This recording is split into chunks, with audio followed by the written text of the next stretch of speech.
Well, originally I had a Longhorn, which is a make of a saddle, a roping saddle. And I put it in the waiting room because I thought that would be kind of consistent with the culture we were trying to produce. I've always been enamored of the West and of Texas and the values and the culture that it represents, and I still am. And we tried to incorporate that in by putting saddles in the waiting room, putting Western art, the arrowheads.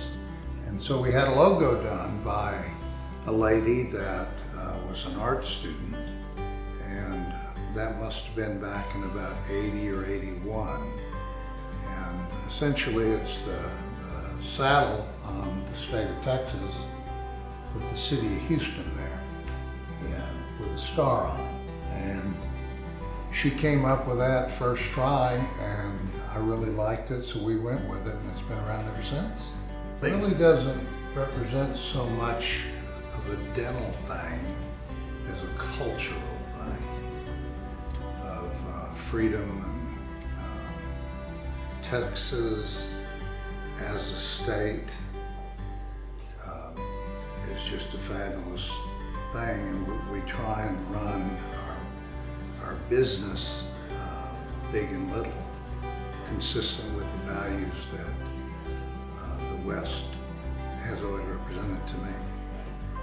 I agree. It represents the culture. It's much less geared towards the dentistry aspect of it, but it is representative of the culture that we have built within the office and has been modeled after those Western ideals. You touch on everybody from Texas. People from Texas have the flag on their wall. I have the flag on my wallet. Every time I go out of state and pull my wallet out to pay for something, there's some smart aleck remark on where I'm from. And I'm proud.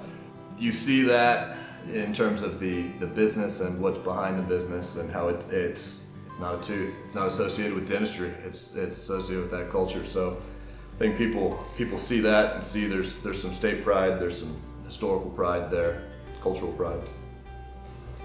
Pride, I think, is an important word. We are very proud of it, and we try and instill that into our people such that patients perceive it in the services that they receive.